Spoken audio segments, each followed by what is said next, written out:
Кървища навсякъде. Едно. В 12:30 през нощта на 26 октомври. Джулия влезе в къщата на Андрея. Беше отворила много внимателно вратата, за да не вдига шум. Предпазливостта й обаче се оказа излишна.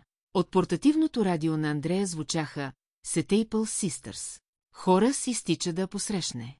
Поклъщаше късата си опашка и се хилеше леко шантаво, както само коргитата умеят. Наведа се, разпервайки предните си лапи. А Джулия го почеса за душите, там, където той най-много обичаше. Андрея седеше на кушетката и пиеше чай.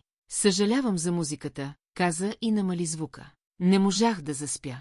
Къщата е твоя, мила, отговори Джулия. А и като за радиото на Исус това е доста добро. Андрея се усмихна. От следобед пускат по-свеж Госпъл.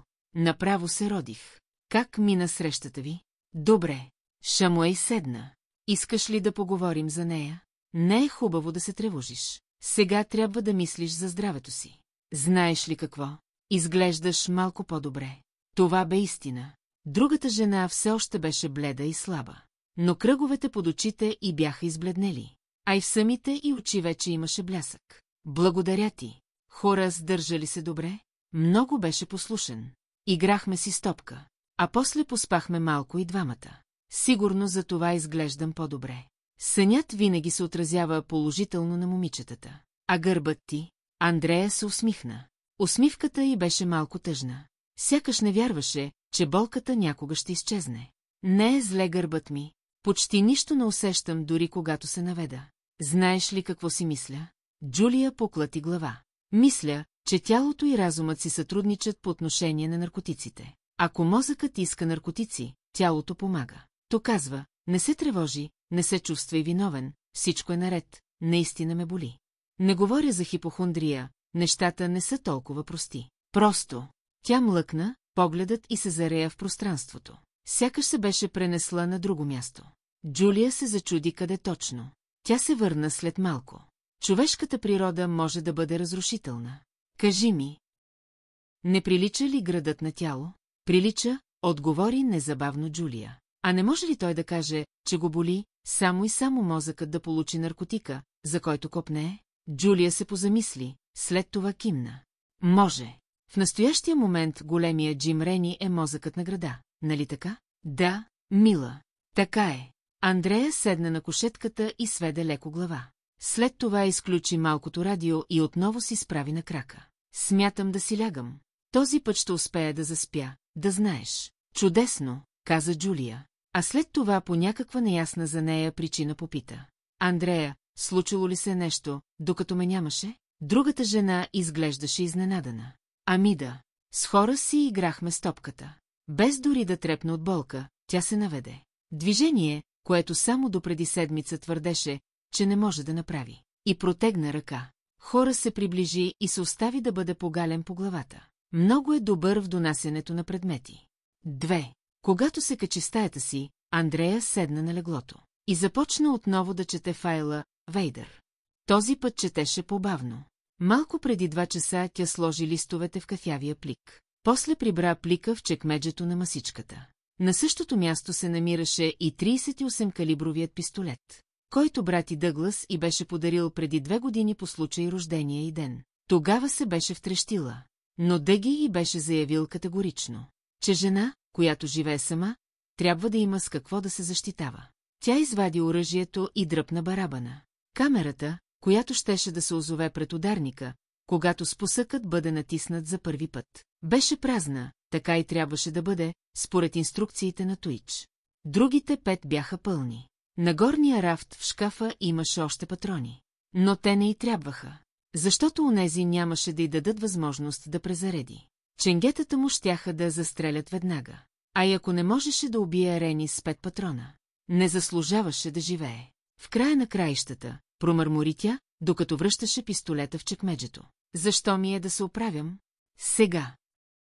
Когато оксиконтинът беше прочистил мозъка и отговорът изглеждаше съвсем ясен. Оправяше се, за да стреля точно.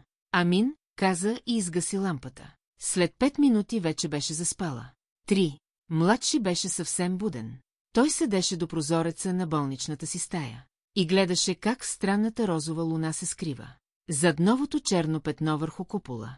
То беше по-голямо и се намираше по-високо. От петното, оставено от неуспешните ракетни атаки, бяха направили още един опит да разрушат купола, докато е бил в безсъзнание. Не че му пукаше особено. За него беше важно, че купола е издържал. Със сигурност беше издържал. Защото иначе градът щеше да прилича на претъпкан с войници Лас-Вегас. И сега се виждаха светлинки. Те посочваха къде живеят страдащите от безсъние хора. Но като цяло Честър Смил спеше. А това беше добре, защото той трябваше да помисли за някои неща. А именно, за Барби. И за приятелите на Барби. Сега не го болеше главата. И спомените му се бяха върнали. Но той не се заблуждаваше, знаеше, че е много болен. Цялата лява част на тялото му беше неестествено отпусната, а от левия край на устата му понякога се проточваше слюнка. Когато я избърсваше с лявата си длан, той не винаги усещаше допира. Отгоре на всичко пред лявото му око се мържелеше. Една доста голяма черна точка. Сякаш нещо в окото му се беше скъсало. Той предполагаше, че е станало точно това. Младши си спомни чудовищния гняв, който го беше обзел в деня на купола. Спомни си как беше подгонил Анджи по коридора, как я беше блъснал в хладилника и как беше забил коляното си в лицето й. Спомни си и странния пукот, сякаш зад очите и имаше чиния, която се беше счупила от удара. Гневът вече се беше стопил. Неговото място бе заето от недоволство, което извираше от някакъв кристално чист извор, намиращ се дълбоко в мозъка му, и се разливаше по цялото му тяло. Дъртият шибаняк, на когото бях изкарали акъла край Честър Спонт, го беше прегледал тази вечер. Дъртият шибаняк се държа професионално. Измери температурата и кръвното му налягане. Попита дали го боли главата. Дори провери рефлексите му с помощта на малко гумено чукче. След като си тръгна, младши чу шушукане и смях. Някой спомена името на Барби. Младши се промъкна до вратата и надникна навън. Видя дъртия шибаняк и една от доброволките. Онази сладка жабарка на име Буфало, или нещо като Буфало. Дъртият шибаняк беше разкопчал престилката й и опипваше циците й. Тя беше свалила ципа на панталоните му и сръчно стимулираше пениса му с ръце. Лампата в коридора обливаше и двамата с отровнозелена светлина. Младши и приятелят му ме биха, каза дъртакът. Но онзи другият е вече мъртъв, а и младши скоро ще умре. Заповед на Барби. Харесва ми да смуча патката на Барби. Сладка е като близалка, каза момичето Буфало. А дъртият шибаняк отговори, че и на него също му харесва. Когато примигна, младши видя, че двамата просто се отдалечават по коридора. Никаква зелена аура, никакви мръсотии. Това халюцинация ли беше? Май не. Едно обаче беше сигурно, всичките бяха замесени. Всичките подкрепяха Барби. Да, той беше в затвора, но само временно. За да печели симпатии, вероятно. Такъв е бил планът му. Освен това той мислеше, че в затвора е на сигурно място. Но греши, прошепна младши, когато седна до прозореца и се загледа в нощта. Греши. Младши знаеше каква е причината за страданията му. Беше я прозрял внезапно. Всичко му изглеждаше съвсем логично. Отровен съм с талии, също като онзи руснак в Англия. Идентификационните плочки на Барби са били покрити с талиев прах. Аз ги пипах, затова сега умирам. Баща ми изпрати в апартамента на Барби, значи и той също е замесен. Той е един от, как се казваха онези? Слуги, прошепна младши. Слугите на Барби. Когато човек се замисли, с пречистен мозък, разбира се, всичко му става ясно. Баща ми се страхувал, че ще каже за Когинс и Пъркинс. И какво следва? Отравяне с талии. Всичко се връзва.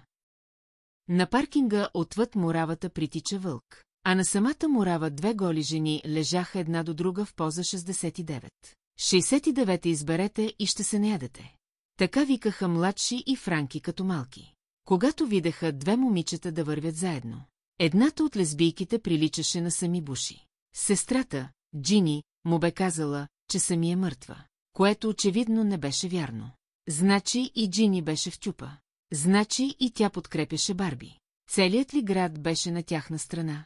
Можеше ли да вярва изобщо на някого? Той осъзна, че може да вярва на двама. На децата, които с Франк бяха намерили край езерото. Алис и Ейдън Епълтън. Спомни оплашените им очи. Спомни си как момиченцето се сгуши в него, когато го вдигна от земята. Той го беше уверил, че никой няма да му стори зло. А то беше попитало: обещаваш ли? Младши беше отговорил утвърдително. Беше се почувствал добре от това, че е дал обещание. Освен това му беше приятно да държи доверчивото същество в ръцете си. Внезапно взе решение. Щеше да убие Дейл Барбара. Щеше да убие и всички, които му се изпречаха на пътя. След това щеше да убие и баща си. От дълго време мечтаеше да направи това.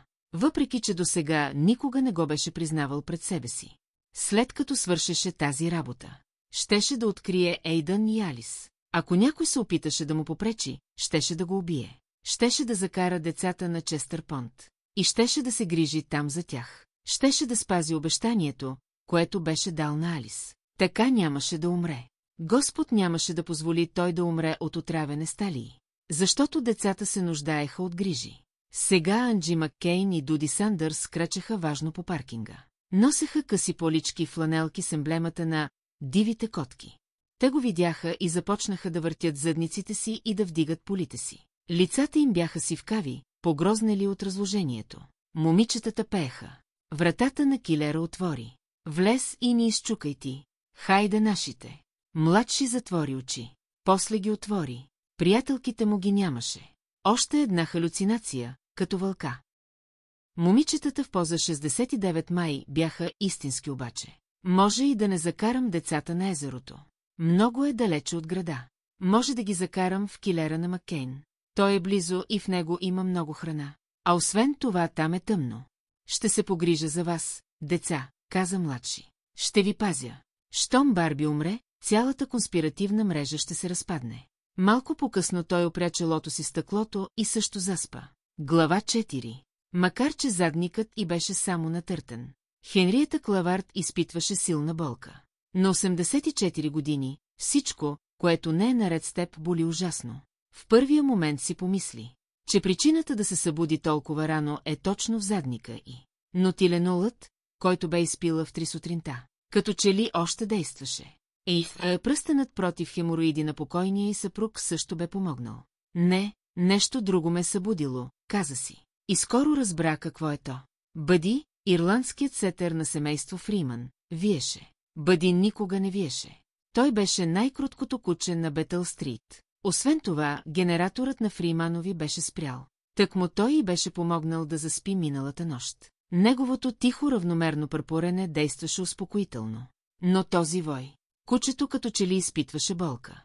Хенриета стана от леглото, изпъшка леко. Когато задникът излезе от дупката на подложката от стироформ, отиде до прозореца. Къщата на Фриманови тънеше в мрак. Никакво движение.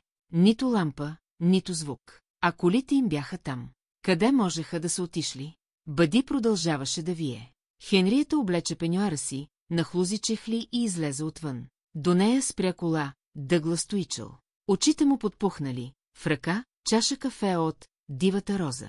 Добре ли сте, госпожо Клавард? Да, но нещо не е наред у Фриманови. Чуваш ли това? Да, и те би трябвало да чуват. Защо не са го накарали да спре? Тръгнаха към къщата. Кучето виеше ли? Виеше. Хенриета настръхна. Въздухът е много лош, каза тя. Това не е добре за хората. Туич натисна звънеца. После чука. После блъска. Виж дали не е отключено, каза Хенриета. Не мисля, че е уместно. О, стига глупости. Вратата се отвори. Уил, Луис, вътре ли сте? Отговори и само Бъди. Те обиколиха къщата. Отвориха портата. И тогава удар. Бъди се блъсна в Туич, търсейки спасение. Бъди, долу. Извика Хенриета. Кучето приклекна, изкимтя и се изпусна. Госпожо Клавард, това не е добре. Не е, съгласи се тя. Влязоха в задния двор. Бъди ги следваше с наведена глава и подвита опашка. На платформата от червено дърво, джакузито. Уил и Луис седяха вътре, с прозрачни нейлонови пликове на главите, пристегнати с кафяви ластици, посинели лица, бутилка уиски, шишенце с лекарства. Спри, каза Туич. Но Хенриета не спря. Амбиен, каза тя. Нейните. Има ли предсмъртно писмо? Тук не. Може вътре да има. Но нямаше. Смятам да го прибера вкъщи, каза Хенриета. Налага се. Ще кажа на Стюарт Бауи да откара труповете. Не разбирам защо са го направили, каза тя. Да сме били цяла година под купола или пък цял месец, може би. Но по-малко от седмица. Туич знаеше. Щеше да продължи месец, година, дори повече. Нямаше да падат дъждове. Ресурсите щяха да се стопяват. Въздухът все по-отровен. Може би самолетната катастрофа е преляла чашата, каза той. Хенриета не отговори. Изкашля се. Изплю храчка в мивката. После излязоха отвън. И други хора ще постъпят така, нали? Вече има такива случаи. Самоубийците са страхливци, заяви тя. Това правило няма изключения. Дъглас. Туич не отговори. Хенриета се приведе над Бъди. Ела при мен, космати приятелю. Имам 3 яйца. Ще ги хапнеш, преди да се развалят. Тя се отправи към къщата си. Малко преди да стигне до входната врата, спря и се обърна към Туич. Страхливци са, натърти многозначително. Глава 5. Джим Рени напусна Катрин Ръсъл. Наспа се хубаво в собственото си легло. И се събуди отпочинал. Основната причина за това, макар никога да не би го признал, беше отсъствието на младши. Сега, в 8 сутринта, неговият черен хамър беше паркиран близо до ресторанта на Роуз, пред пожарен кран. Но на кого му пукаше? Нямаше пожарна служба. Закусваше с Питър Рандолф, Мел Сирлс, Фреди Дентън и Картер Тибодо. Картер отдясно на Рени. Тази сутрин носеше 2 пистолета. Собствения на кръста и беретата на Линда Еверет под мишницата. 5 се бяха настанили около голямата маса в задната част на ресторанта. Прогонили редовните клиенти. Роуз не искаше да припарва до тях. Ансън ги обслужваше. Големия Джим си поръча 3 пържени яйца, 2 наденички и пържени филийки в беконова мазнина, както ги правеше майка му.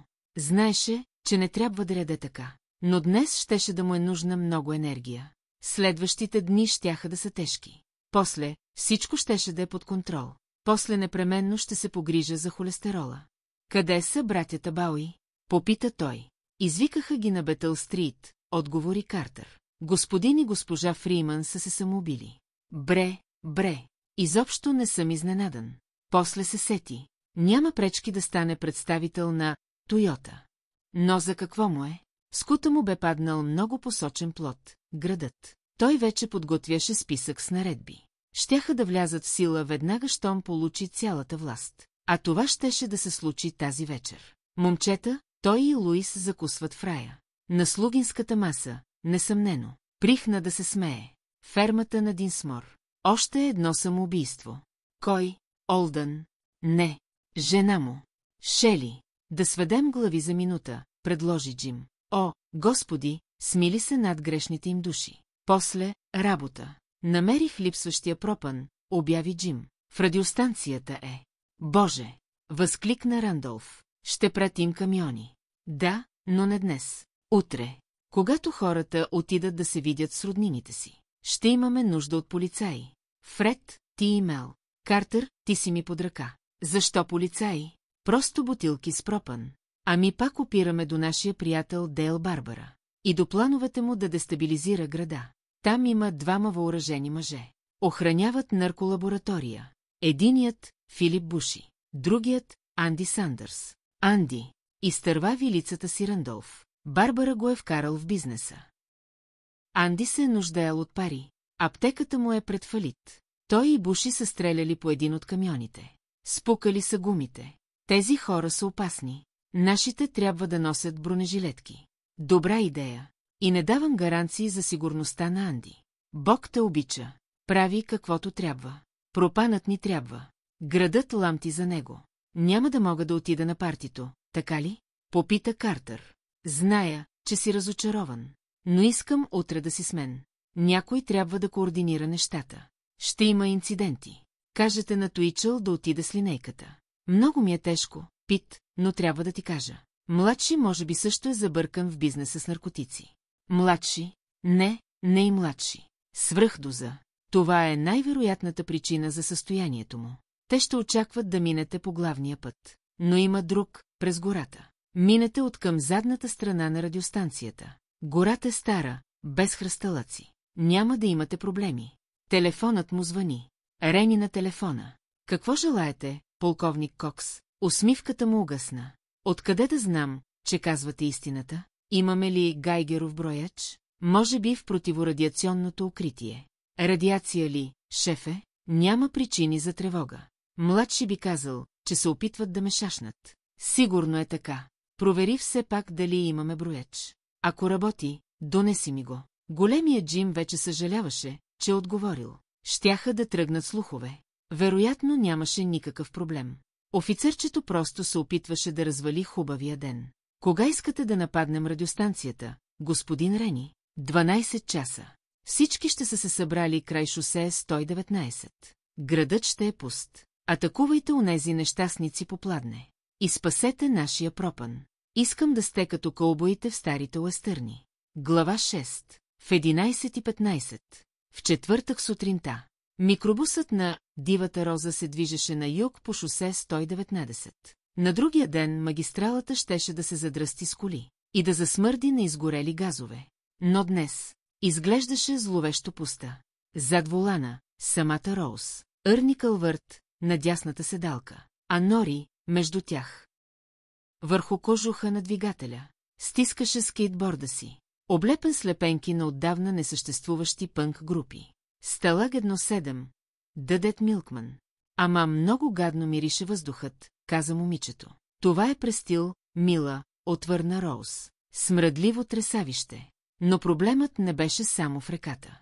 Налагаше се да дишат. Нямаше смисъл да се тревожат какво влиза в белите им дробове. Поговори ли с майка си? Да, ще дойде, но идеята изобщо не й допада. Ще донесе ли зеленчуците? Да, в багажника. Но първо щеше да натовари пиечката си. Ами радиацията? Попита Нори. Смятам, че тези, които минат веднъж или два пъти, няма да имат здравословни проблеми. Роуз беше чела в интернет. Безопасността зависела от силата на лъчите. Но нямаше смисъл да тревожи съмишлениците си. Важното е да не се излагат продължително. Айджо каза, че поясът е сравнително тесен. Майката на Джуи не иска да идва, каза Нори. Роуз въздъхна. Разбираше. Свиждането имаше и своите отрицателни страни. Отпред се появи паркингът на Джим Рени. Табелата гласеше: ще изпитате приятно чувство от търговското изкуство на Джим. Предоставяме и кредити. Нали помниш? Започна Ерни. Да, отвърна Роуз. Ако има някой, обръщам и се връщам. Паркоместата празни. Шоурумът пуст. На таблото затворено до второ нареждане. Роуз даде газ и отпраши към задната част. Там редици коли и камиони. На стъклата прекрасна цена. Чиста като сълза. Хей, погледни ме само. Отата преправени на секси очи с дълги мигли. В дъното микробусите на телефонната компания. Логото AT&T все още се кипреше. Онези, каза Ерни. Извади дълга метална шина. С това нещо се крадат коли, рече Роуз. За какво си го използвал досега? Остана ми от Фуд Сити. Много хора си заключват ключовете. Как ще я запалиш, дядо? Ще измисля нещо. Спри тук, Роуз. Ерни излезе. Притича до първия микробус. Не ставаше. Втори, също. Трети, спука на гума. Четвърти, вдигна палеца. Хайде, Роуз, тръгвай. Тя разбра. Ерни не искаше да краде кола пред очите на внучката си. Това е трогна. Притесняваш ли се, сладурано? Не. Ако не успее, ще се приберем пеша. Това са почти 6 километра. Дядо ще се справи. Всеки ден изминава по 8. Казва, че така ставите му се смазват. Смело момиче си ти. Не смятам така. Смелите хора никога не се смятат за смели, сладурано. Роуз потегли към града. Нори се загледа в отдалечаващия се микробус. После скочи върху скейтборда си. Настилката леко наклонена. Оттласкваше се само в едната посока. Толкова беше напрегната, че й се струваше, че може да стигне до върха на Таун Комън Хилади. Ако паднеше и си хакнеше задника, вероятно нямаше да усети нищо. Ами ако някой се появеше, дойдох с дядо си. Той оглежда микробус. Аз просто го чакам. Всички знаеха, че дядо й обича да ходи пеша. Смазване на ставите. Но Нори подозираше, че има и нещо друго. Той започна да се разхожда. когато мозъкът на баба и се размъти. Болестта на Алцхаймер. Разходките му помагаха да се пребори с тъгата. Възможно ли беше? Нори мислеше, че е възможно. Когато правеше опасни превъртания на рампите, усещаше само радост и страх. Но радостта взимаше връх. Не след дълго. Един от микробусите се появи иззад сградата. Караше го дядо й. Нори хвана скейтборда. Пъргаво скочи вътре. За първи път в живота си. Щеше да се вози в откраднато превозно средство. Голяма работа си, дядо, каза тя. И го целуна по бузата. 7. Джоемак Клъчи бе тръгнал към кухнята, за да си вземе кутийка ябълков сок от неработещия хладилник, но когато чу майка му да казва прякора Бъмп, спря. Знаеше, че родителите му са се запознали в Емейнския университет и че по онова време сам Емак Клъчи е бил наричан от приятелите си Бъмп. Клеер рядко наричаше съпруга си така, а когато го правеше, се усмихваше нервно и се изчервяваше, сякаш прякорът имаше някакъв мръсен подтекст. Момчето не знаеше дали е така. Знаеше обаче, че майка му не би се изпуснала, ако не е разтревожена. Той се приближи до кухненската врата, която беше подпряна, за да не се затваря. Видя майка си и Джаки Уетингтън, която днес носеше блуза и избелели джинси, а не униформа. И те щяха да го видят, ако бяха погледнали встрани. Нямаше намерение да се прокрадва, това би било невъзпитано, още повече, ако майка му беше разтревожена. Но за сега двете жени не го забелязваха. Те седяха на кухненската маса. Джаки държеше ръцете на Клеер. Джо забеляза, че очите на майка му са влажни, от което и на него му се доплака. Не можеш, каза Джаки. Знам, че искаш, но просто няма как. Не и ако всичко мине по план тази вечер. Може ли поне да му се обадя, за да му кажа защо няма да бъда там? Или да му пратя имейл? Може, нали? Джаки поклати глава. Имаше твърдо изражение на лицето, но очите й гледаха меко. Възможно е да се разприказва, а тогава информацията може да стигне до Рени. Ако той подуши нещо, преди да сме измъкнали Барби и Ръсти, ще ни сполетят много беди. Ако го накарам да си мълчи. Клеер, не разбираш ли? Залогът е твърде голям. Животът на двама мъже. И нашият също. И този на сина ти. Раменете на Клеер се отпуснаха, после пак се изправиха. Тогава вземи Джо с теб. Аз ще дойда след свиждането.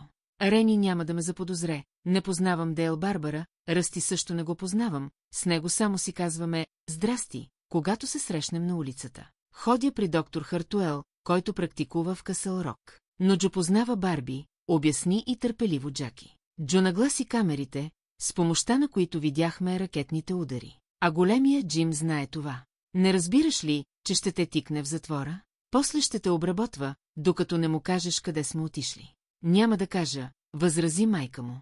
В никакъв случай. Джо влезе в кухнята. Клеер избърса бузите си и опита да се усмихне. О, здрасти, миличко. Тък му разговаряхме за свиждането и... Мамо, възможно е да те подложат на мъчения, каза той. Тя изглеждаше шокирана. О, той не би посмял. Знам, че не е добър човек, но все пак е градски съветник и... Беше градски съветник, каза Джаки. А сега е на път да стане император. Рано или късно всеки проговаря. Как мислиш ще се чувства Джо, докато си представя, че изтръгват ногтите на майка му? Спри, извика Клеер. Това е ужасно. Тя се опита да отдръпне ръцете си, но Джаки ги стисна още по-силно и не й позволи. Всичко или нищо. Освен това вече не можем да се откажем. Планът е в ход и ние трябва да го следваме. Ако ставаше въпрос само за Барби, големия Джим да го е пуснал отдавна. Защото всички диктатори се нуждаят от враг. Но не е само той, нали? А това означава, че ще се опита да ни хване и да ни унищожи. Защо ми трябваше да се забърквам в това? Защо ми трябваше да ходя на срещата?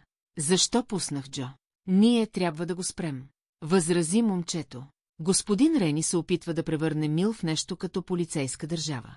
Аз никого не мога да спра, проплака Клеер. Аз съм обикновена домакиня. Ако това ще те накара да се почувстваш по-добре, каза бившата полицайка, ти получи билет за тази екскурзия, след като децата откриха кутията. Изобщо не ме успокояваш. Изобщо. В известен смисъл ние дори сме щастливци, продължи Джаки. Не въвлякохме в конспирацията твърде много невинни хора, поне не още. Рени и ченгетата му така или иначе ще ни намерят, възрази Клеер. Не ти ли е ясно това? Не можем да избягаме от този град. Джаки се усмихна безрадостно. но до тогава много хора ще се присъединят към нас. Въоръжени хора. Сигурна съм, че Рени знае това. Трябва да превземем радиостанцията възможно най-скоро, каза Джо. Трябва да кажем на хората каква е истината. Очите на Джаки засияха. Тази идея е страхотна, Джо. Мили Боже! Възкликна Клеер и покри лицето си с длани. 8.Ърни паркира микробуса на телефонната компания до товарната рампа на Бърпис. Помисли си, аз съм престъпник, а 12-годишната ми внучка е моя съучастничка. Всъщност не стана ли вече на 13, после реши, че това няма никакво значение. Питър Рандолф едва ли щеше да я третира като малолетна, ако хванеше. Роми отвори задната порта, видя ги и излезе на товарната рампа. В ръцете си държеше 2 пушки. Имаше ли проблеми? Всичко мина по мед и масло, отговори Арни и се качи по стълбите. Пътищата са пусти. Има ли още пушки? Да, няколко. Вътре, зад вратата. Ще ми помогнеш ли, госпожице Нори? Тя вдигна 2 от пушките и ги занесе на дядо си, който ги остави в багажника на микробуса.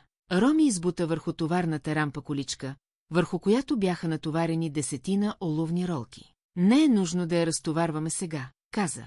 Само ще отрежа няколко парчета за прозорците. Ще покрием предното стъкло, когато стигнем там. Ще оставим само 1 процеп, за да можем да виждаме, точно както при танковете Шърман. Нори, докато двамата сърни покриваме прозорците, защо не опиташ да избуташ до тук другата количка? Ако не можеш, остави я, ще се погрижим за нея по-късно. Върху другата количка бяха натоварени кашони с храна, най-вече консерви. В единия от кашоните имаше пакетчета с евтини разтворими безалкохолни напитки. Количката беше тежка, но Нори успя да помести, после стана полесно, колелцата явно бяха добре смазани. Тогава обаче се появи проблем с спирането. Ако Роми, който стоеше зад микробуса, не беше хванал количката, тя вероятно щеше да падне от рампата. След като покри задните прозорци на откраднатия микробус с оловни листове, беше ги прикрепил с помощта на Тиксо, Арни избърса челото си и каза: много е рисковано, Бърпи. Според плана трябва да заведем хората до овощната градина на Маккой. Бърпи свира мене и започна да товари кашоните с провизии. Нареждаше ги до стените на микробуса, за да има място за пътниците. Петното пот, което се беше появило на гърба на ризата му, бавно се разрастваше. Да се надяваме, че онази среща ще ни прикрие и че всичко ще мине гладко. Нямаме избор. Джулия и госпожа Ема Клачи ще покрият ли с олово прозорците на колите си? Попита Нори. Да, този следобед. Аз ще им помогна. Ще се наложи да оставят колите зад магазина. Не може да ги карат из града в такъв вид, хората ще започнат да задават въпроси. Ами ескалейда ти? Попита Арни. Останалите провизии ще се съберат в него без проблеми. Жена ти би могла да. Миша няма да дойде, отговори Роми. Не иска да се забърква в тази работа. Молиха, само дето не паднах на колене пред нея, но думите ми влизаха в едното и ухо и излизаха от другото.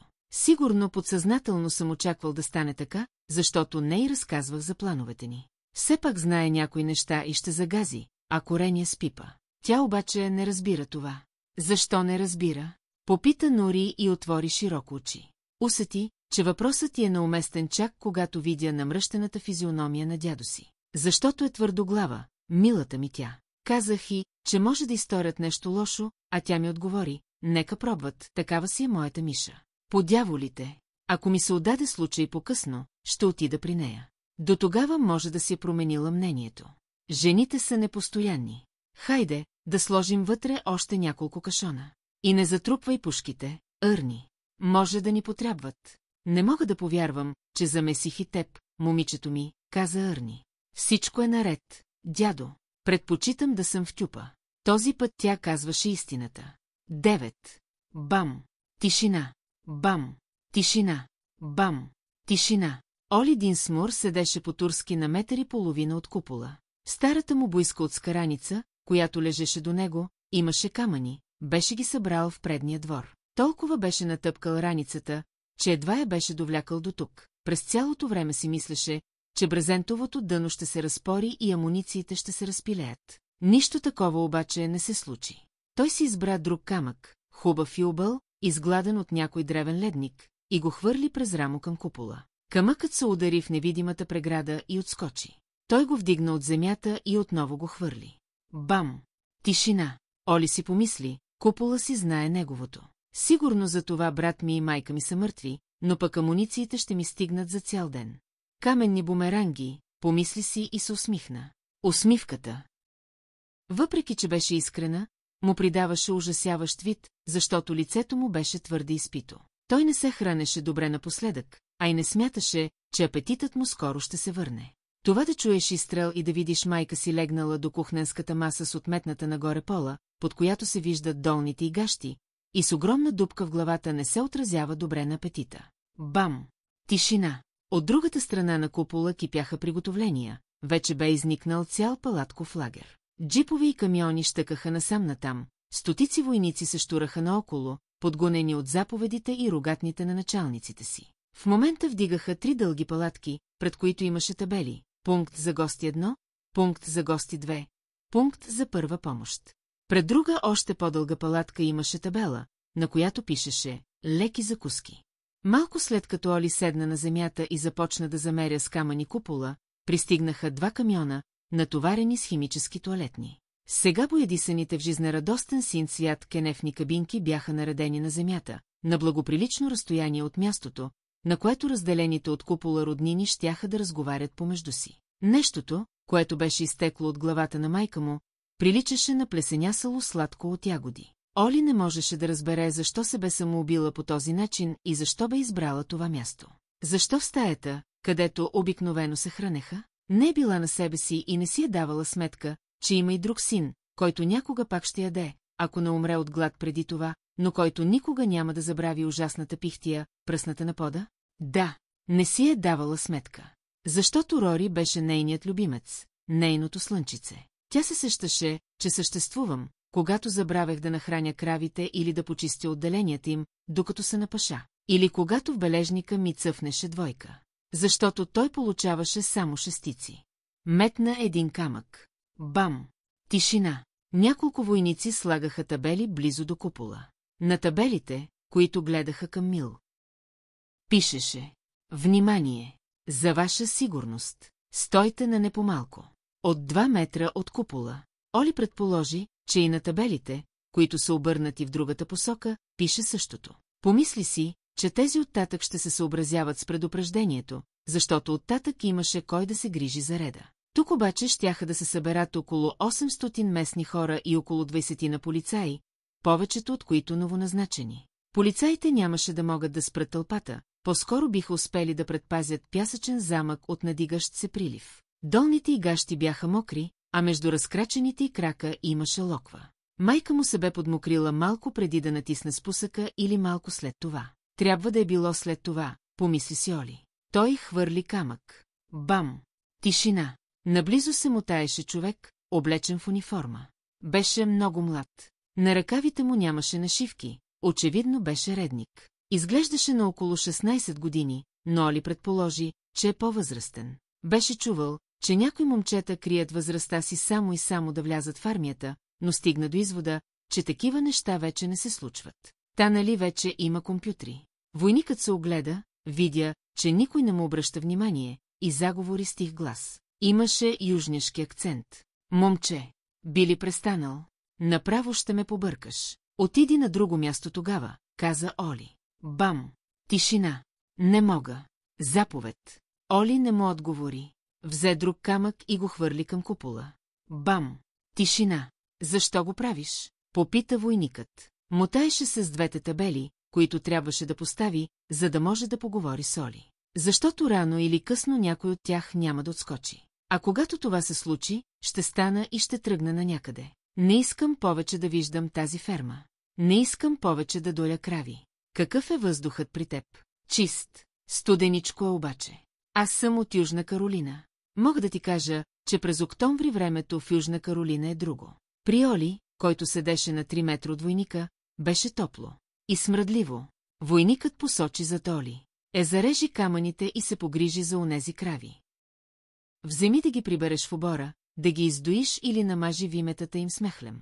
Не е нужно да ги прибираме. Те знаят къде трябва да ходят. А в момента не се нуждаят нито от доене, нито от мехлем. Нямат мляко. Наистина. Да, баща ми казва, че тревата се скъпала заради лошия въздух. Тук мирише гадно, да знаеш. Смърди на лайна. Наистина, войникът изглеждаше силно заинтересован. Започна да почуква табелите с чука си, въпреки че вече бяха добре наместени. Да, майка ми се самоуби тази сутрин. Войникът беше вдигнал чука, но когато чу това, го свали. Бодалкаш ли се с мен, момче? Не, застреля се на кухненската маса. Аз се намерих. Мамка му, лоша работа. Войникът се приближи до купола. Брат ми получи смъртоносна рана миналата неделя. Ние го закарахме в града, защото тогава все още дишаше, но майка ми беше съвсем мъртва, така че я погребахме на хълмчето. Двамата с баща ми. Тя харесваше това място. Там беше хубаво, преди всичко да се скапе. Господи, момче, минал си през ада. Все още съм там, отговори Оли. Тези думи сякаш отвориха някаква клапа, намираща се дълбоко съзнанието му, и той се разплака. Стана и отида до купола. Беше само на една крачка от голобрадия войник. Войникът вдигна ръка, после потрепна за момент, усещайки нещо подобно на лек електрически удар. Той разпери пръсти и опря дланта си в купола. Оли също опря дланта си в купола. Като че ли всеки момент щяха да се докоснат. Това беше безсмислен жест, който утре хората щяха да повтарят стотици, че дори хиляди пъти. Момче, Редник Еймс, изрева някой. Разкарай жалкия си задник оттам. Редник Еймс подскочи като дете, което е било хванато да краде сладко. Идвай веднага. Бегом. Не се отчаивай, момче, каза Редник Еймс и отида да си получи наказанието. Оли си помисли, сигурно ще го смъмрят, няма как да го разжалват, та нали е прост редник. Едва ли ще го тикнат в затвора за това, че е говорил с едно от животните в зоологическата градина. А аз дори не получих фъстъци. Той се загледа в кравите, които вече не даваха мляко и почти не пасеха трева, после седна до раницата си. Бръкна в нея и извади хубав, объл камък. Представи си улющения лак на ногтите на мъртвата си майка и димящия до ръката и пистолет. Хвърли камъка. Той се удари в купола и отскочи назад. Бам! Тишина! 10. В 4 часа в четвъртък следобед, докато над северната част на Нова Англия валеше дъжд, а над Честърс Мил грееше слънце, което приличаше на замъглен прожектор и чието лъчи проникваха през дупка в облаците с формата на чорап, Джини Томлинсън отида да провери как е младши. Попита го дали иска хапче против главоболие. Той каза «не». После реши, че иска Тиленол или Адвил. Когато тя се върна, той прекоси стаята, за да си вземе лекарството. После Джини написа в картона му, все още куца, но не много. След 45 минути Търстън Маршал надникна в стаята и видя, че младши го няма. Помисли си, че отишъл във фоайето, но там беше само Емили Уайтхаус, жената, която беше получила инфаркт. Емили вече се чувстваше много по-добре. Търстъна попита дали е виждала млад мъж с тъмноруса коса, който накуцва леко. Тя отговори, че не го е виждала. Търстън се върна в стаята на младши и надникна в шкафа. Беше празен. Младият мъж, който вероятно имаше тумор в мозъка, се беше изписал сам от болницата. 11. Младши се прибрал дома. Мускулите му се бяха позатоплили и той вече не накуцваше. Освен това тъмното петно, което плуваше пред лявото му око, се беше свило до размерите на топче за игра. Може би не съм приял голяма доза талии. Трудно ми е да преценя. Въпреки това трябва да изпълня обещанието, което дадох на Господ. Ако се погрижа за децата, Господ ще се погрижи за мен. Когато напусна болницата, през задната врата, той мислеше единствено за това, че трябва да убие баща си. Но щом влезе в къщата, в която бяха умрели майка му, Лестър Когинс и Бренда Пъркинс, той размисли. Ако убиеше баща си сега, щяха да отменят градската среща. Младши не искаше това да става. Защото градската среща щеше да му осигури добро прикритие. Повечето ченгета щяха да бъдат там, а това означаваше полесен достъп до кафеза. Много искаше отровните идентификационни плочки да са у него. Гореше от желание да ги натъпче в гърлото на умиращия Барби. Големия Джим го нямаше. Единственото живо същество в къщата беше вълкът, който рано сутринта притича през паркинга пред болницата. Той седеше в средата на стълбището, гледаше към младши и ръмжеше гърлено. Козината му беше рунтава, а очите – жълти. На врата му висеха идентификационните плочки на Дейл Барбара. Младши затвори очи и преброи до 10. Когато ги отвори, вълкът го нямаше. Аз съм вълкът сега, прошепна на празната гореща къща. Аз съм вълколакът и видях как Лон Чейни танцува с кралицата. Качи се на горния етаж. Отново бе започнал да куца, но не забелязваше това. Униформата му беше в шкафа, там беше и пистолетът му, Берета 92 Таурус. Местната полиция притежаваше десетина такива пистолети, повечето от които бяха платени с пари от фонда за сигурност. Извади пълнителя, събиращ 15 патрона, и видя, че е пълен. Прибра пистолета в кобура, пристегна колана около изтънялата си талия и напусна стаята. Спря, когато стигна до стълбишната площадка, чудеше се какво да прави до започването на срещата, по време на която щеше да осъществи плана си. Не искаше да разговаря с никого, не искаше дори да се мярка пред очите на хората. Тогава се сети за едно добро скривалище, което беше близо до мястото, където щяха да се случат събитията. Слезе внимателно по стълбите, отново куцаше силно, освен това лявата част на лицето му се беше скувала жестоко, и залитайки, тръгна по коридора. Спря за момент пред кабинета на баща си, чудейки се дали да не отвори сейфа и да не изгори всички пари вътре. Каза си, че няма смисъл да прахосва усилия за такива глупости. Опита се да си припомни вица за попадналите на пустинен остров банкери, които забогатели, продавайки един на друг дрехите си, после се изсми истерично. Въпреки че нито успя да се сети какъв е краят на вица, нито имаше достатъчно багаж, за да разбере кое точно е смешното в него. Слънцето се бе скрило зад облаците западно от купола и навън бе притъмняло. Младши излезе от къщата и изчезна сумрака. Едно американски актьор от ерата на немите филми, известен с прозвището Мъжът с 1000 лица. Бележка на преводача. 12. В 5:15 Алис и Ейдън Непълтън прекосиха задния двор и влязоха в неетата къща. Алис каза: Каро, ще заведеш ли Ейдън и аз? Ейдън и мен на голямата среща? Каролин Стърджис, която правеше сандвичи с въстъчено масло върху кухненския плод на Корали Дамиджан с хляба на Корали Дамиджан, вече доста изсъхнал, но все още годен за ядене, изгледа изненадано децата. Никога досега не бе чувала деца да проявяват желание да присъстват на среща на възрастни. Струваше и се по-естествено да побегнат, където им видят очите, още щом чуят, че ще има такова скучно събитие. Изкуши се, защото ако децата отидеха, и тя можеше да отиде.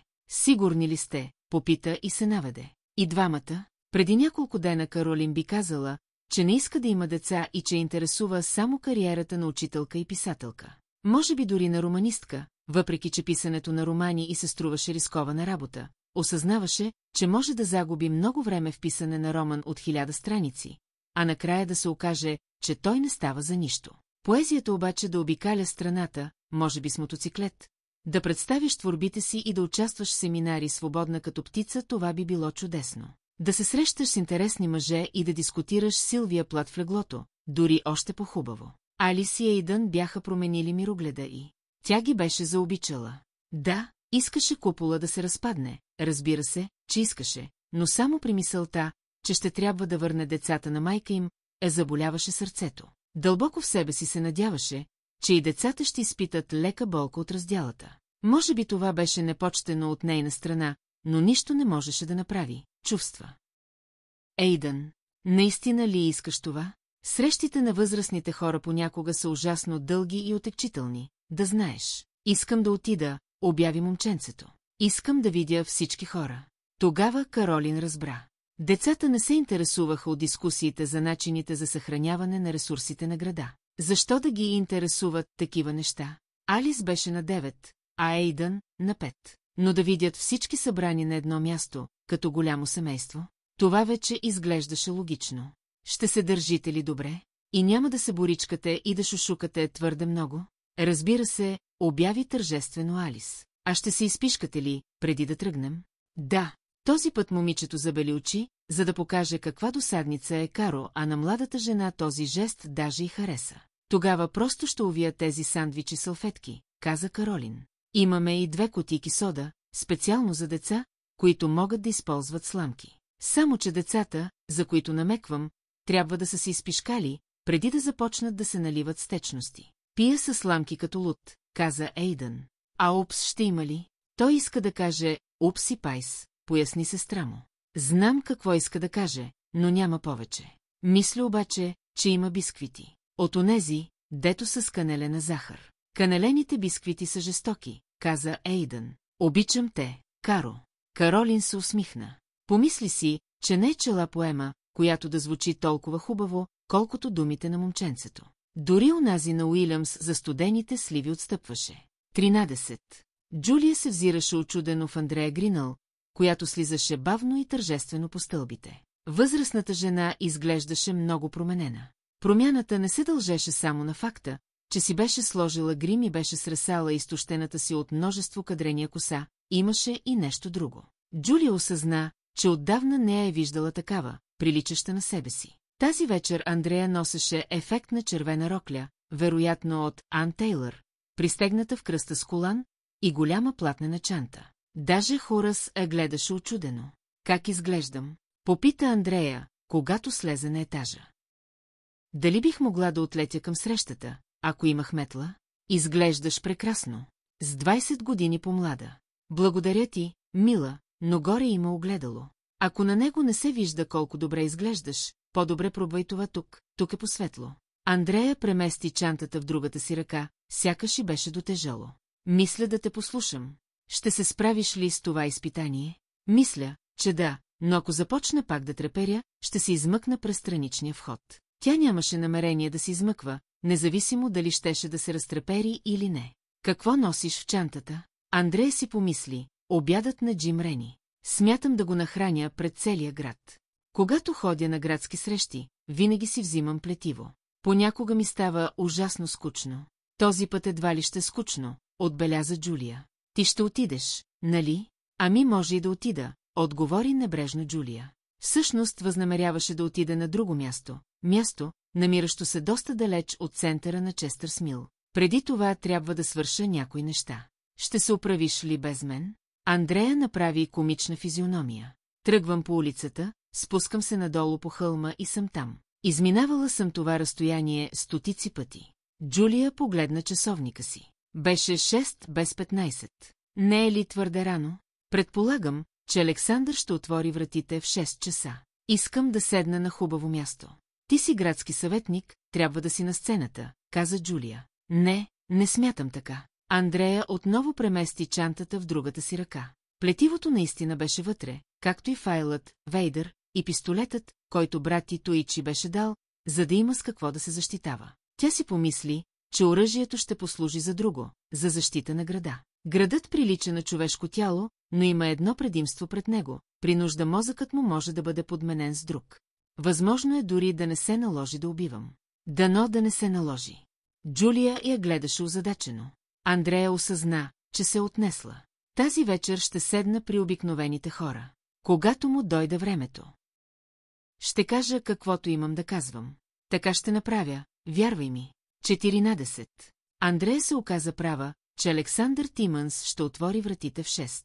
По това време главната улица, която беше почти пуста през деня, се изпълваше с граждани, отиващи в общината. Повечето слизаха по Таун Кумън Хилади на малки групички. Откъм Изчестър и Норчестър започваха да прииждат претъпкани коли. Тази вечер като че ли никой не искаше да остава сам.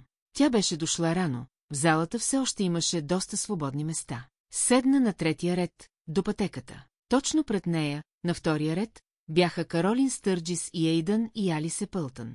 Децата бяха ококорили очи от любопитство. Малкото момченце стискаше бисквитка. Линда Еверет също беше дошла рано. Андрея беше научила от Джулия, че съпругът и Ръсти е арестуван по някакво измислено обвинение и предполагаше, че сега тя се чувства ужасно. Бившата полицайка обаче криеше мъката си доста успешно, беше си сложила тежък грим и носеше красива рокля с големи джобове. Имайки предвид собственото си неразположение, устата й беше пресъхнала, болеше главата, а стомахата свиваше. Андрея изпита уважение към коража и «Ела седни при мен, Линда», каза и потупа с длан съседната седалка. «Как е Ръсти?» «Не зная», отговори Линда, после мина покрай Андрея и седна. Чу се изтръкване, явно в единия от странните й джобове имаше нещо. «Не ми разрешават да го видя. Всичко ще се оправи», каза Андрея. «Да», отвърна мрачно Линда. «Ще се оправи». Тя се наведе. «Здравейте, деца, как се казвате?» «Това е Ейдън, а това е...» започна Каро. «Аз съм Алис». Момиченцето вдигна ръката си като малка принцеса. Ейдън и мен, аз и Ейдън сме копсирчета. Това означава куполни сирачета. Търстън го измисли. Той може да прави фокуси. Като например да вади монети от ухото си. Май сте имали късмет. Линда се усмихна, въпреки че изобщо не й беше до усмивки. Никога преди не се бе чувствала толкова нервна. Всъщност, нервна беше твърде слаба дума. Тя беше изплашена до смърт. 15. В 6:30 паркингът зад общината се напълни. След това хората започнаха да паркират колите си по главната, по Уест Стрит и по Ист Стрит. В 7 без 15 дори паркингите пред пощата и пожарната служба се препълниха. Почти всички места в залата вече бяха заети. Големият Джим беше успял да предвиди, че ще се стекат много хора и Александър Тимънс и няколко от новите полицаи бяха донесли пейки от залата на Американския легион, разполагайки ги отпред на муравата. На някой от тях пишеше: подкрепяйте нашите войници, а на други: играйте още бинго. От двете страни на входната врата бяха поставени големи високоговорители. Със задачата по опазването на реда бяха ангажирани повечето от градските полицаи, както и всички ветерани от полицията, с изключение на един. Когато закъснелите започнаха да се оплакват, че се налага да седят отвън или да стоят, и пейките вече бяха заети, началник Рандолф им заяви, че е трябвало да дойдат порано, който дреме, губи. После добави, че вечерта е топла и приятна и че по-късно ще изгрее голяма розова луна. Приятна, стига да нямаше тази миризма, каза Джобоксър. Заболекарят беше кисел след спречкването в болницата. Надявам се, че ще се чува добре през тези неща. Посочи говорителите. Ще се чува добре, увери го Рандолф. Взехме ги от Дипърс. Томи Андерсън казва, че са страхотни. Самият той ги монтира. Ще осигурят хубав звук, все едно си на кино, само дето няма да има картина. Ще осигурят те, грънци, измърмори Джобоксър, после кръстоса крака и подръпна нервно ръбовете на панталоните си. Младши се беше скрил в моста на мира и наблюдаваше случващото се през една цепнати на стената. Беше изумен от гледката, за пръв път виждаше почти всички местни хора на едно и също място по едно и също време. Беше доволен, че са изкарали говорители отвън. Щеше да чува всичко от скривалището си. А когато баща му се разгорещеше, той щеше да задейства плана си. Бог да им е на помощ на онези, които се изпречеха на пътя му. При все, че здрачът се сгъстяваше, нямаше как да сбърка едрата фигура на баща си. Освен това, тази вечер залата беше много добре осветена и лъчите, които минаваха през един от прозорците, очертаваха правоъгълник в края на претъпкания паркинг, точно там, където стоеше големия Джим. Картер Тибодо беше до него. Рени не усещаше, че го наблюдава някой, по-скоро усещаше, че всички го наблюдават, което на практика е едно и също. Погледна часовника си и видя, че минава 7.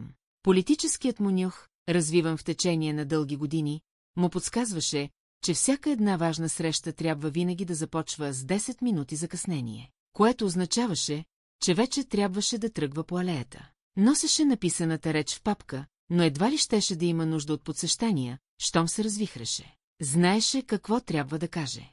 Имаше чувството, че миналата нощ е държал тази реч съня си, и то не веднъж, а няколко пъти, като всеки следващ път се получаваше по-добре. Смушка Картер с лакът. Дойде време за шоуто. Добре. Картер притича да доведе Рандолф, който стоеше на стълбите пред залата. Големият Джим си помисли, вероятно смята, че прилича на Юлий Цезар. Влизаме през страничния вход, каза Рени и погледна пак часовника си. След 4 минути. Ти ще водиш, Питър, аз ще те следвам. Картер, ти ще вървиш зад мен. Отиваме право на сцената, ясно?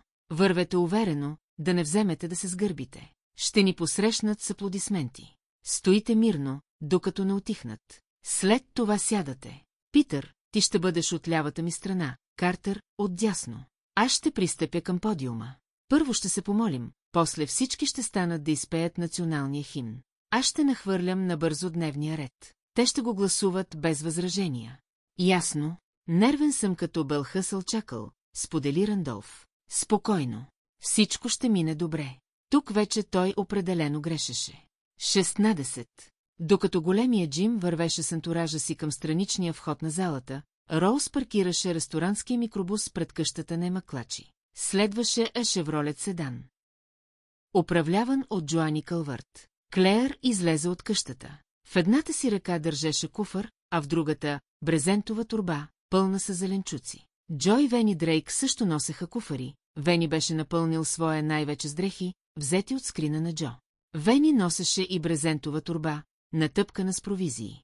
Откъм основата на хълма долетя шум от бурни ръкопляскания. Бързо, каза Роуз. Те започват. Време е да се измъкваме. Лиза Джеймисън беше при нея.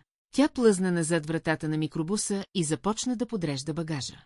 Има ли оловни листове, с които да покрием прозорците? Попита Джо Роуз. Да, има и допълнителни парчета за колата на Джоани. Когато стигнем до опасното място, ще покрием прозорците.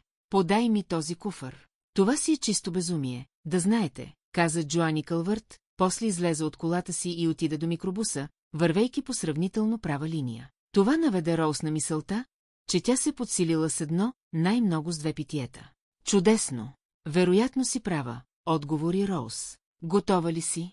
Джоани въздъхна и обгърна с ръка клющавите рамене на дъщеря си. За какво? За бедите, които ще ни връхлетят? Защо пък не? Колко време ще стоим там горе? Не знам, отвърна Роуз. Джоани отново въздъхна. Поне е топло. Джо попита Нори. Къде е дядо ти? При Джаки и господин Бърпи, в микробуса, който откраднахме от автокъщата на Рени. Ще чака отвън, докато те освобождават Ръсти и господин Барбара. Опита да му се усмихне, но лицето й просто се изкриви в ужасена гримаса. Той ще кара. Дъртите глупаци са най-страшни, подметна Джоани Кълвърт. На Роуз си се прииска да й удари плесница, а когато хвърли поглед към Лиза, разбра, че и на нея и се приискало същото. Само че сега не му беше времето за спорове, още пък по-малко за шамари. Или сме едно цяло, или не сме, помисли си Роуз. Ами Джулия? Попита Клеер. Тя ще дойде с Пайпър. И с кучето.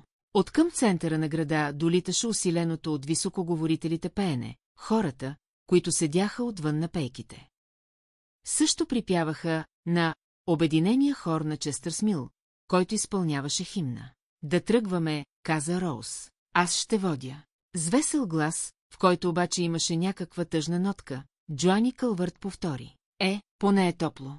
Хайде, Нори, ти ще бъдеш помощник-пилот на старата си майка. 17. От южната част на къщата на цветята на Льоклерк тръгваше тесен спомагателен път. Откраднатият микробус на телефонната компания беше паркиран на него с предницата към главната улица. Ерни, Джаки и Роми Бърпи седяха в него и слушаха националния химн. Джаки усети как очите й се насълзяват, огледа се и видя, че не само тя се е развълнувала. Ерни, който седеше зад волана, беше извадил носна кърпичка от задния си джоб и бършеше сълзите си с нея. Май няма да се наложи Линда да ни дава знак, каза Роми. Не очаквах, че ще има говорители. Не са ги взели от мен. Все пак ще е хубаво хората да видят, че тя е там, отбеляза Джаки. Взели маската си, Роми? Той вдигна пластмасовата маска с лика на Дик Чейни. Въпреки че в магазина имаше големи запаси, Роми не беше успял да намери на Джаки маска на Ариел. В крайна сметка Джаки бе решила да бъде приятелката на Хари Потър, Хърмаяни. Маската на Ерни, с лика на Дарт Вейдър, беше зад седалката, но Джаки си помисли, че вероятно ще имат неприятности, ако се наложи той да слага. Тя не изказа опасенията си на глас. А има ли изобщо някакво значение? Ако внезапно изчезнем от града, всички ще имат предположение по въпроса. Но това да предполагаш не е като да знаеш, и дори Рени и Рандолф само да предполагаха нещо, приятелите и роднините, които те зарязваха, може би щяха да бъдат подложени и на друго освен на разпит. Може би. Джаки осъзна, че при настоящите обстоятелства този израз има огромно значение. Химнът заглъхна. Чуха се още ръкопляскания, след това вторият градски съветник започна речта си. Джаки провери пистолета, който носеше резервния, и си помисли, че следващите няколко минути вероятно ще бъдат най-дългите в живота й. 18. Барби и Ръсти стояха до килиите си и слушаха речта на големия Джим. Благодарение на високоговорителите, монтирани до входа на залата, те чуваха много добре. Благодаря. Благодаря на всички. Благодаря, че дойдохте. Благодаря на най-храбрите и най-издръжливите хора в Съединените щати. Бурни ръкопляскания. Дами и господа, мили деца, виждам, че присъстват и много деца. Добродушен смях. Изпаднали сме в ужасна ситуация. Това вече го знаете. Тази вечер възнамерявам да ви разкажа как се стигна до тук. Не знам всичко, но ще ви споделя каквото знам, защото вие го заслужавате. Когато ви запозная със състоянието на нещата, ще трябва да преминем към точките от дневния ред, които не са много, но са важни. Но преди това искам да ви кажа, че се гордея с вас. Вие и Господ ме избрахте за лидер в този тежък момент, за което покорно благодаря. Искам да ви уверя, че заедно ще преодолеем трудностите. Заедно, с Божията помощ, ще излезем от тях по-силни и по-добри. Сега ние сме като израелците в пустинята. Барби забели очи, а Ръсти направи неприличен жест с мрука си. Но ние скоро ще стигнем Ханаан, където Господ и нашите съграждани ще ни нагостят с мляко и мед. Бурни аплодисменти. Като че ли присъстващите бяха станали на крака. Барби вече не се опасяваше, че ги подслушват, защото беше сигурен, че неколцината полицаи, останали в участъка, са се струпали пред входа, за да слушат големия Джим. Той каза: "Приготви се, приятелю." "Готов съм", отговори Ръсти. "Наистина съм готов." После си помисли: стига Линда да не е сред хората, които ще влязат тук. Не му се искаше тя да убие някого, но най-вече не му се искаше тя да си рискува живота. И то заради него. По-добре да стои на страна. Може и да съм луд, но предпочитам тя да е при онези другите. Там ще е на сигурно място. Избухналата престрелка прекъсна мислите му. 19. Големия Джим ликуваше. Той ги беше пратил точно там, където искаше, в дланта си. Стотици хора, а сред тях имаше и много такива, които не бяха гласували за него. Никога не бе виждал залата толкова претъпкана, дори по време на училищните молитви и по време на обсъждането на училищния бюджет. Хората седяха и не просто го слушаха, а попиваха думите му. И тъй като Сандърс отсъстваше, а Гринъл седеше сред публиката, тази червена рокля на третия ред нямаше как да бъде сбъркана, той владееше тълпата. Очите им го молеха да спаси града. Изпитваше удовлетворение от това, че бодигардът му е до него и че полицаите, неговите полицаи, са се подредили по край стените на залата. Все още не бяха осигурени униформи за всички, но за това пък пистолети имаше достатъчно. Над 100 човека от присъстващите бяха вързали сини кърпи на ръцете си. "Това е моята лична армия", каза Сирени. "Скъпи съграждани, повечето от вас вече знаят, че арестувахме човек на име Дейл Барбара." Разнесоха се на одобрителни възгласи. Големия Джим изчака залата да утихне, гледаше мрачно, но душата му сиеше. За убийството на Бренда Пъркинс, Лестър Когинс и две прекрасни момичета, които всички ние познавахме и обичахме, Анджи Маккейн и Дуди Сандърс. Чуха се още дюдюкания и викове: "Обесете го!" и "Терорист!" Идеята за тероризма като че ли беше подхваната от Велма Уинтър, една от управителките на магазина Браунис. "Това, което не знаете", продължи големия Джим, "е, че купола е резултат от заговор, осъществен от елитна група злонамерени учени, тайно субсидирани от правителствена фракция. Ние сме морските свинчета в този експеримент, скъпи съграждани, а Дейл Барбар е човекът, който е трябвало да следи и направлява процесите отвътре." За момент настана гробно мълчание, след това тълпата възмутено заропта. Когато хората се поуспокоиха, големия Джим продължи. Беше се подпрял с длани на катедрата, а широкото му лице грееше от искреност, а може би и от високо кръвно налягане. Все още не бе разгръщал листовете пред него. Не се нуждаеше от подсещания. Господ го ръководеше. Може би се чудите какво имам предвид под тайно субсидиране. Отговорът е прост. Но в същото време е ужасяващ. Дейл Барбара, подпомогнат от неизвестен брой местни жители, е организирал създаването на нарколаборатория, която доставяла огромни количества метамфетамини на наркобарони, някой от които с връзки в ЦРУ от източното крайбрежие. И въпреки, че той все още не ни е казал имената на помагачите си, един от тях, къса ми се сърцето, като ви казвам това, изглежда е Анди Сандърс. Врява и викове на изненада. Андрея Гринъл се надигна от стола си, после отново седна. Големия Джим си каза: "Точно така, стой си там. Ако проявиш неблагоразумие да ми задаваш въпроси, ще те изям жива. Или ще те посоча с пръст и ще те обвиня. Тогава те ще те изядат жива." Струваше му се, че може да го направи. Всички ние сме виждали шефа на Барбара по новините. Той твърди, че е полковник от армията на Съединените щати, но всъщност е важна клечка в съвета на учените и правителствените чиновници, отговорен за този сатанински експеримент. Самопризнанията на Барбара по този въпрос са тук. Той потупа спортното си сако, във вътрешния джоб на което се намираше портфилът му и едно джобно издание на Новия Завет, в него думите на Христос бяха отпечатани в червено. Още няколко човека започнаха да викат: "Обесете го!" Големия Джим вдигна ръка, сведе глава и се намръщи. Виковете постепенно заглъхнаха. Какво да бъде наказанието на Барбара, ще каже градът. Едно обединено тяло, чиято кауза е свободата. Той е във вашите ръце, дами и господа. Ако гласувате да бъде екзекутиран, ще бъде екзекутиран. Никакъв линч, докато аз съм ваш водач. Той ще бъде разстрелян от наказателен взвод, съставен от полицаи. Гръмнаха бурни аплодисменти, повечето от присъстващите станаха на крака. Големия Джим се приведе към микрофона. Но първо трябва да се здобием с цялата информация, която нещастното му предателско сърце все още крие. Почти всички вече бяха на крака. Не и Андрея. Тя седеше на мястото си, на третия ред до централната пътека, и гледаше към него с очи, които трябваше да бъдат замъглени и объркани, но не бяха. Той си помисли: "Пули се в мен, колкото си искаш. Нямам нищо против, стига да седиш мирно като добро момиченце." Междувременно той се наслаждаваше на аплодисментите. 20. Сега ли? Попита Роми. "Как мислиш, Джаки?"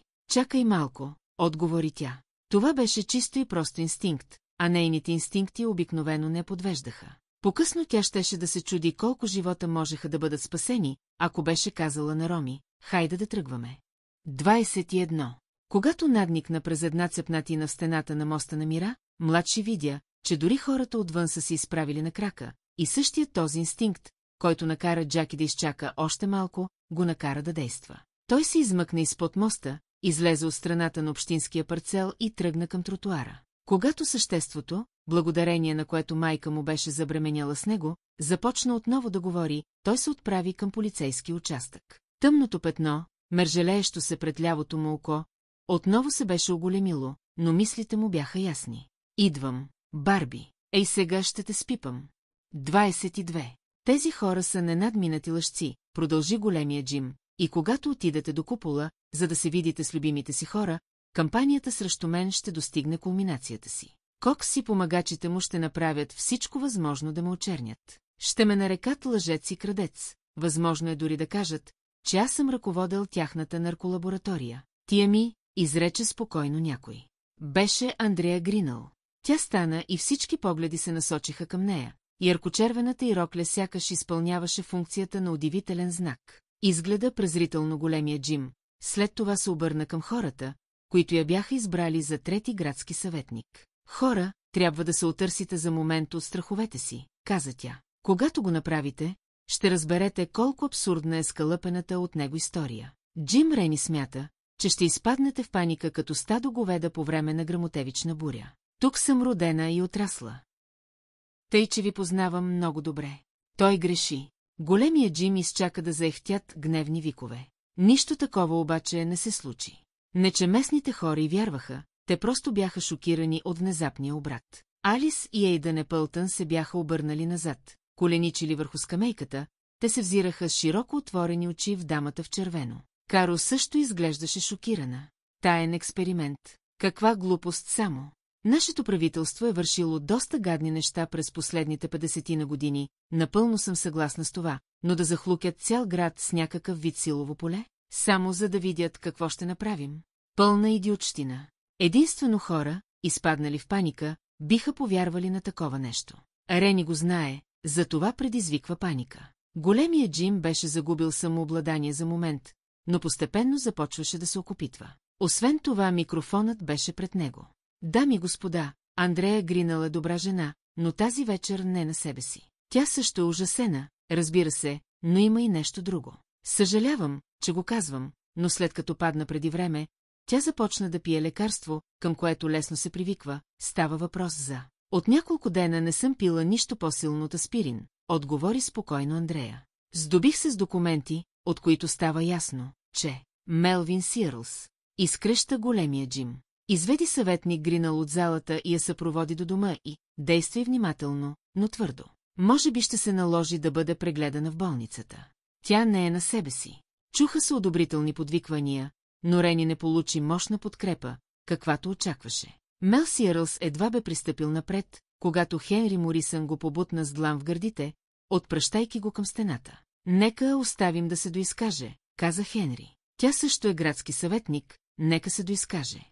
Мел погледна големия Джим, но той се беше загледал като хипнотизиран в Андрея, която извади кафяв плик от голямата си чанта. Веднага щом го видя, той разбра какво има вътре. Бренда Пъркинс. Каква кучка само. Продължаваше да го тормози дори и след смъртта си. Андрея вдигна плика, който започна да се поклаща. Тялото и пак се тресеше. Гадното треперене се бе появило в най-неподходящия момент. Но тя не беше изненадана, даже очакваше да стане точно така. Заради стреса. Бренда Пъркинс ми даде тези документи, каза. Гласът и не й беше изневерил. Събрани са от съпруга и от щатския прокурор. Дюк Пъркинс подозираше Джеймс Рени в извършването на редица престъпления и беше започнал разследване. Мел погледна приятеля си Картер, очаквайки някакъв съвет. Погледите им се срещнаха. Очите на Картер блестяха от вълнение и любопитство.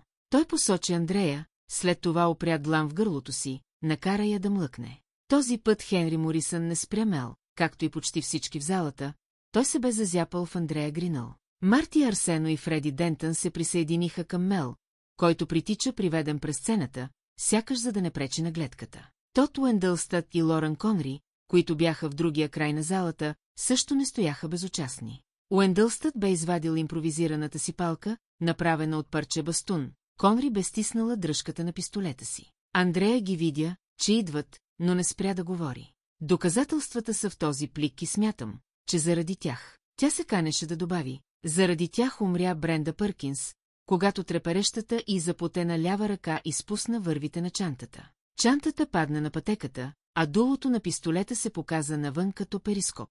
Залата беше притихнала и затова всички много ясно чуха Ейдън Епълтън, който каза: „О, тази госпожа носи пистолет.“ Втрещени, присъстващите продължаваха да мълчат. Тогава Картер Тибо доскочи от мястото си и застана пред Рени, крещейки: „Пистолет! Пистолет!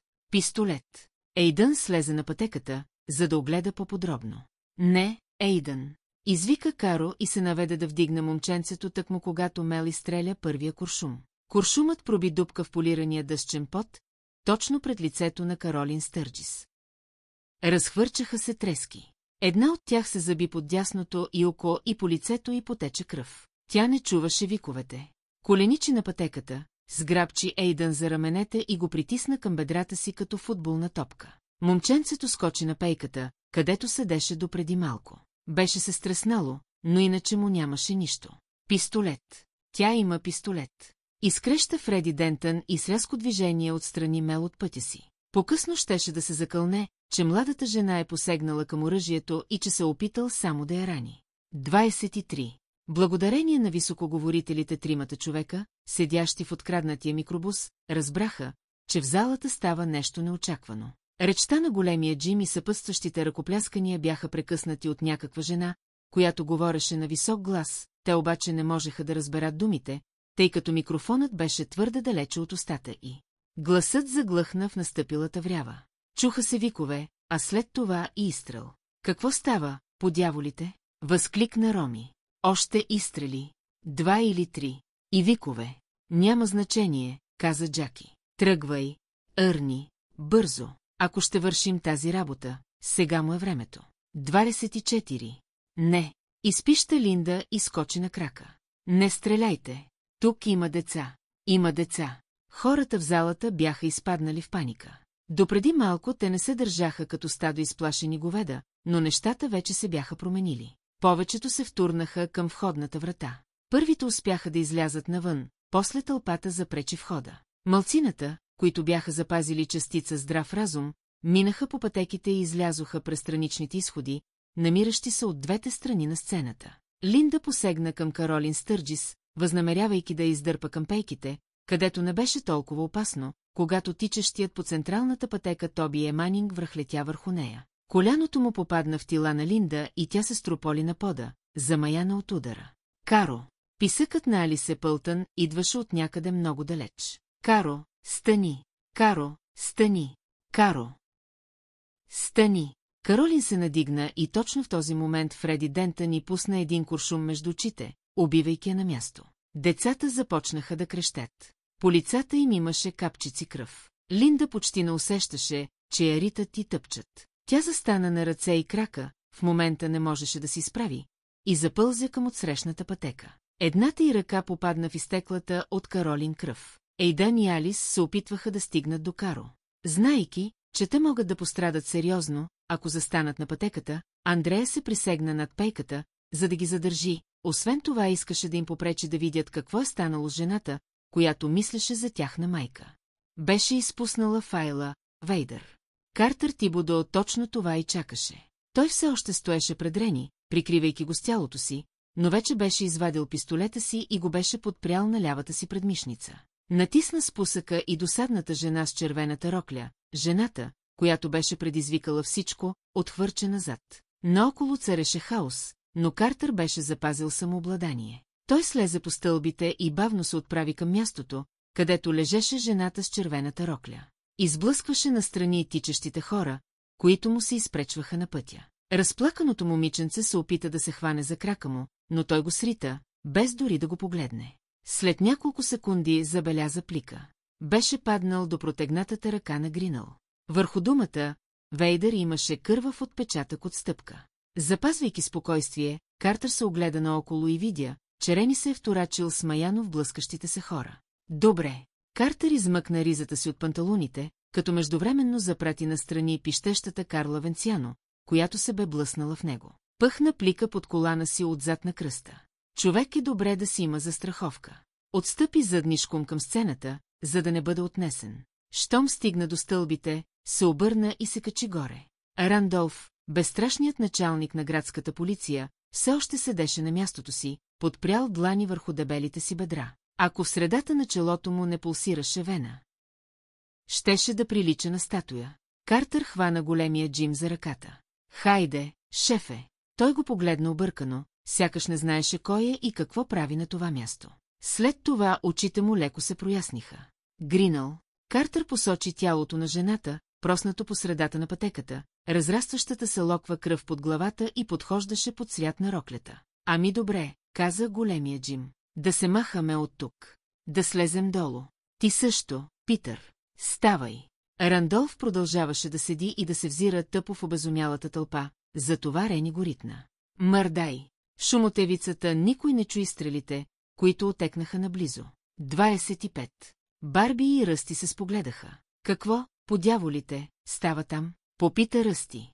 Не знам, отговори Барби, но тази работа не ми харесва. Откъм залата долетяха още изстрели, след това на горния етаж проехтя силен гърмеж. Барби си помисли, че това са техните хора, но после чу как някой извика. Не, младши, да не си полудял.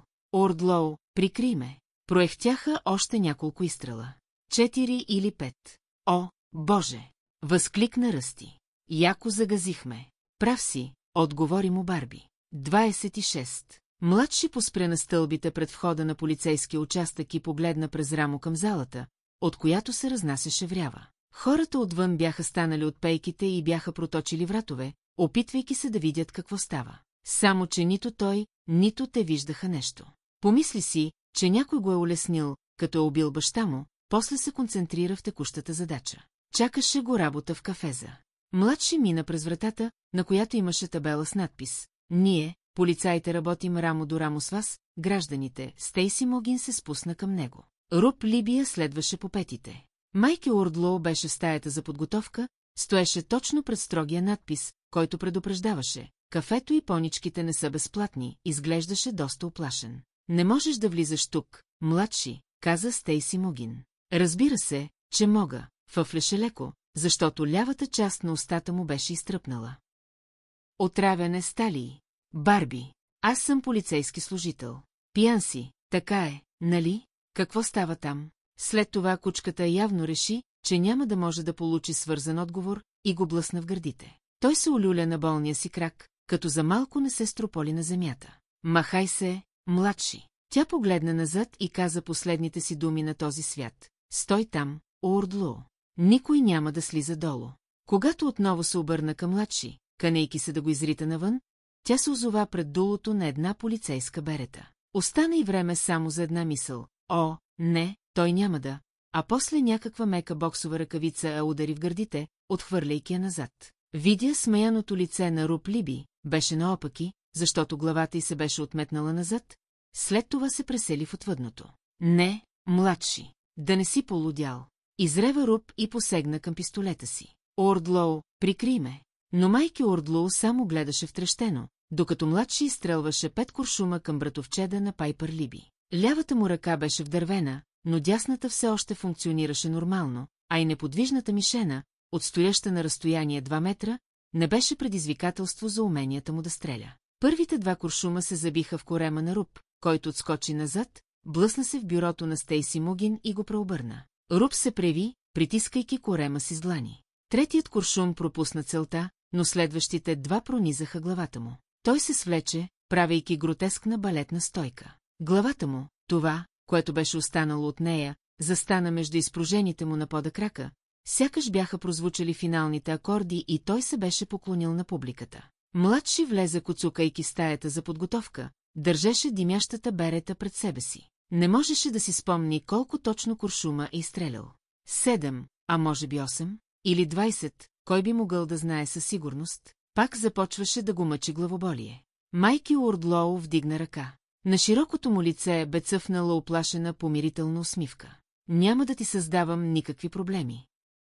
Братле, каза той, прави каквото искаш. После направи знака на мира. Така да бъде, отговори младши. Братле, той застреля майки. Голямото момче падна, а знакът на мира покри дупката в главата му, в която само допреди малко имаше око. Оцелялото око се извъртя нагоре и погледна младши с овче смирение. Младши пусна още един куршум на майки, просто за да е сигурен. После се огледа. Вече нямаше никакви пречки, така поне изглеждаше. Добре, измънка. Добре.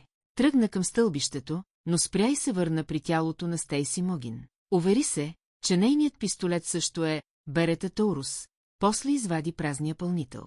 Сложи пълния, който взе от колана на мъртвата жена. Докато се обръщаше, залитна и падна на едното си коляно. Изправи се. Черното петно, което се мържелееше отляво, имаше размерите на капак на шахта и той стигна до извода, че лявото му око вече не става за нищо. И какво от това? Пълен нещастник съм, ако едно око не ми стига, за да гръмна човек, заключен в килия. Подхлъзна се в кръвта на майки Уордлоу и за малко не падна отново. Главата му пулсираше от болка, но той нямаше нищо против това. Помисли си, че болката държи сетивата му изострени. Здравей, Барби, провикна се. Разбрах какво ми направи и сега идвам да ти го върна тъпкано. Ако ще си казваш молитвата, казвай я бързо. 27. Ръсти гледаше на уверените крака, които слизаха по металните стълби. Усещаше мириса на барутен дим и кръв и разбираше, че е ударил сетният му час. Коцащият мъж бе дошъл за Барби, но едва ли щеше да пожали беззащитния доктор. Повече никога нямаше да види Линда и момичетата. Полявиха се гърдите на младши, след това и вратът му, а накрая и главата му. Ръсти погледна първо устата му, чиято лява страна беше извита надолу в грозна гримаса, а после и лявото му око, от което течаха кървави сълзи, и си помисли, състоянието му се влошило. Истинско чудо е, че все още е на крака. Жалко, че не се забави мъничко. Ако се беше забавил, нямаше да може да пресече улицата. От някъде много далеч, сякаш от друг свят, долетя глас, усилен от мегафон. Не бягайте, не изпадайте в паника.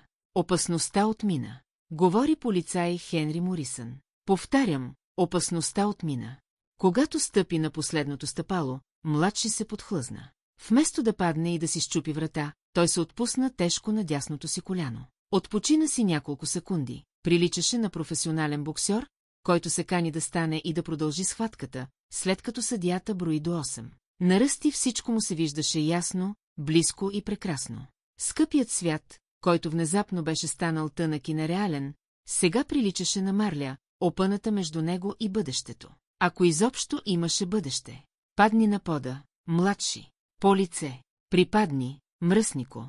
Младши обаче успя да си справи на крака. Вторачи се в пистолета си така, сякаш никога преди не бе виждал подобен предмет, след това погледна килията в края на коридора, където Барби стоеше, стиснал с 2 ръце решетките. Барби, прошепна напевно младши и тръгна напред.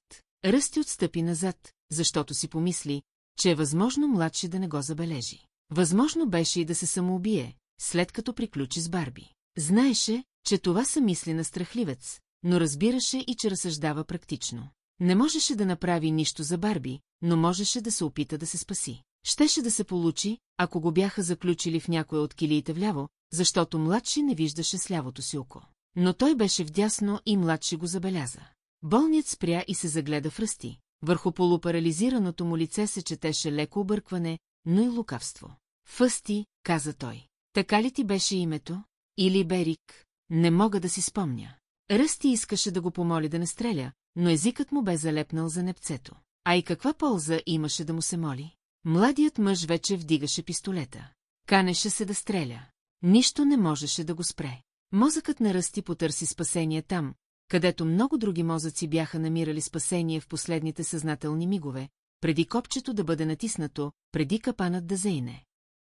Преди притиснатия до слепоочието пистолет да изгърми. Той си помисли. Това е сън. Всичко е сън. Купола, безумията, станали в нивата на Динсмор, боят за храна, този млад човек. Когато дръпне спусъка, сънят ще свърши и аз ще се събудя в леглото си, а отвън ще е хладна и свежа есенна утрин. Ще се обърна към Линда и ще кажа, направо няма да повярваш какъв сън сънувах. Затвори очи, Фъсти, каза младши. Така ще е по-добре. 28. Когато влезе във фоайето на участъка, Джаки Уетингтън си помисли. О, Боже, навсякъде има кървища. Стейси Мугин лежеше до стената, точно под таблото с бюлетините. Буйната и руса коса беше разпилена, а изцъклените и очи гледаха към тавана. Едно друго ченге, тя не можа да разбере кое е то, се беше проснало по лице пред преобърнатото бюро. Краката му бяха разкрачени под ъгъл, който и се стори невъзможен. Зад него в стаята за подготовка лежеше мъртъв трети полицай. Ордлоу от новите попълнения. Нямаше как да го сбърка, никой друг не беше толкова дебел. Надписът над кафемашината беше зацапан с кръв и мозък. Сега пишеше «Фето и уничките са платни». Нещо изтропа зад нея. Тя се извъртя и инстинктивно вдигна пистолета си, после го свали, защото пред мерника се появи Роми Бърпи. Роми не я забелязваше, цялото му внимание бе насочено към труповете на тримата полицаи. Беше изтрупала маската му, тази слика на Дик Чейни. Той я беше свалил и хвърлил на пода. Боже, какво е станало тук? Попита. Дали, преди да се доизкаже, някой долу в кафе заизвика. Хей, грознико, спипах те най-накрая, падна ми в ръчичките. След това проехтя истеричен, нечовешки смях. Джаки и Роми се спогледаха и замръзнаха на място за момент. След това Роми каза. Мисля, че това е Барбара. 29.Ърни Кълвърт седеше зад волана на микробуса на телефонната компания, работещ на празни обороти до бордюра, на който пишеше «Полицейски дейности, само 10 минути».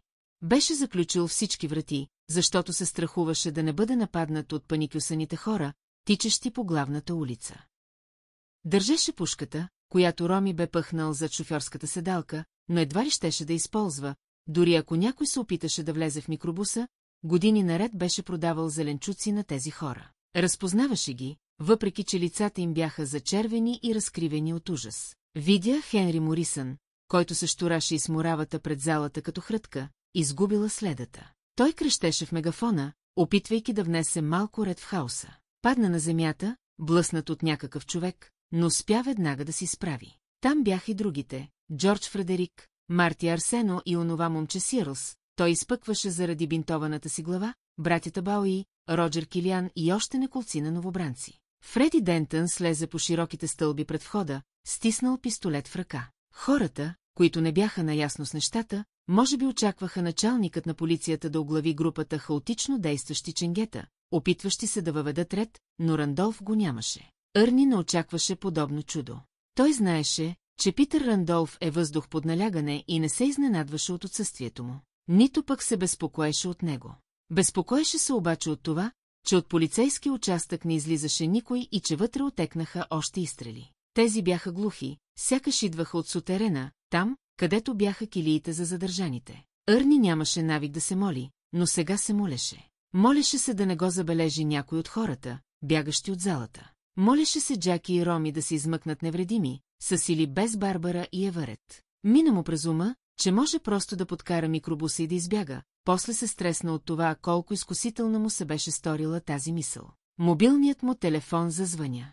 За момент се зачуди какъв е този шум, след това измъкна телефона от колана си. Когато го отвори, видя, че на дисплея пише Джоани. Но не беше снаха му, а Нори. Дядо, добре ли си? Добре съм, отговори той, наблюдавайки възцарилия се хаос. Измъкна ли ги? Ей, сега ще излязат, миличка, каза той, надявайки се, че точно това ще се случи. Не мога да говоря в момента. Ти в безопасност ли си? Пристигна ли на онова място? Да, дядо, той блести в тъмното. Радиационният пояс. Колите също блестяха, но вече не блестят. Джулия смята, че не е опасен. Смята, че е фалшив, създаден само да отблъсква хората. По-добре не разчитай на това, помисли си Арни. Още два приглушени изстрела проехтяха в участъка. Дали някой не умираше в кафеза? Нори, не мога да говоря в момента. Дали всичко ще мине добре, дядо? Да, обичам те, Нори. Той прекъсна връзката. Блестял, ще видя ли този блясък? Блек Ридж беше близо, в малките градчета всичко е близо, но в момента му се виждаше страшно далеч. Погледна вратата на участъка и с мисълта си опита да изведе приятелите си навън. Не се получи нищо, затова излезе от микробуса. Не можеше повече да стои и да чака. Трябваше да отиде там, за да види какво става.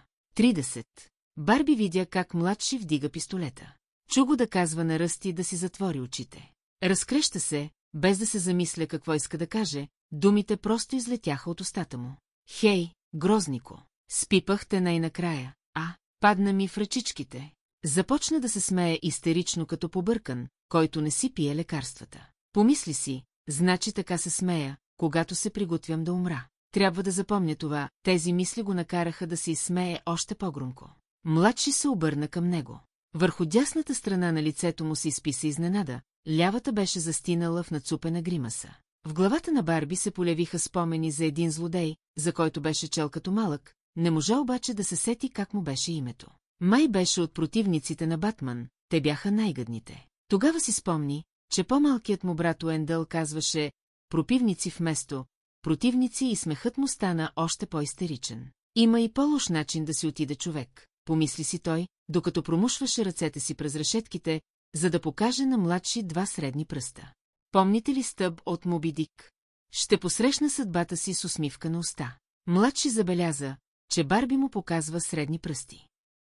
И моментално забрави за Ръсти. Тръгна по късия коридор, вдигнал пистолета пред себе си. В момента сетивата на Барби бяха много изострени, но той не им се доверяваше. Мислеше, че стъпките й говорят, които се чуваха на горния етаж, са плод на въображението му. Каза си, изпей си песента до край. Така Ръсти ще си поеме дъх и ще спечели малко време.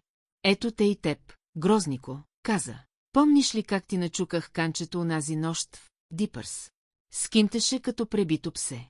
Не е вярно, изфъфли младши така, сякаш казваше името на екзотичен специалитет, предлаган в китайски ресторант. Лицето му представляваше жалка гледка. Капките кръв, които избиваха от лявото му око, се стичаха по небръснатата му буза. На Барби му хрумна, че все още има някакъв шанс. Не особено добър шанс, но все пак шанс. Започна да крачи пред леглото и тоалетната чиния, първо бавно, след това побързо. Помисли си, сега вече зная как се чувстват механичните патици на стрелбището. Това също трябва да го запомня. Младши следеше движенията му със здравото си око. Изчука ли я? Изчука ли Анджи? Барби се изсмя. Трудно му беше да повярва, че този непресторен налудничав смях е негов. Дали съм изчукал? Дали съм изчукал? Младши, изчукаха отпред, отзад, от всякъде изчуках, всички пози изпробвахме.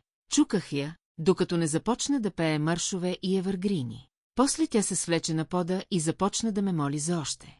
Аз. Младши наклони глава към пистолета. Барби забеляза това и незабавно отскочи наляво. Младши натисна спусъка. Куршумът се заби в тухлената стена зад килията.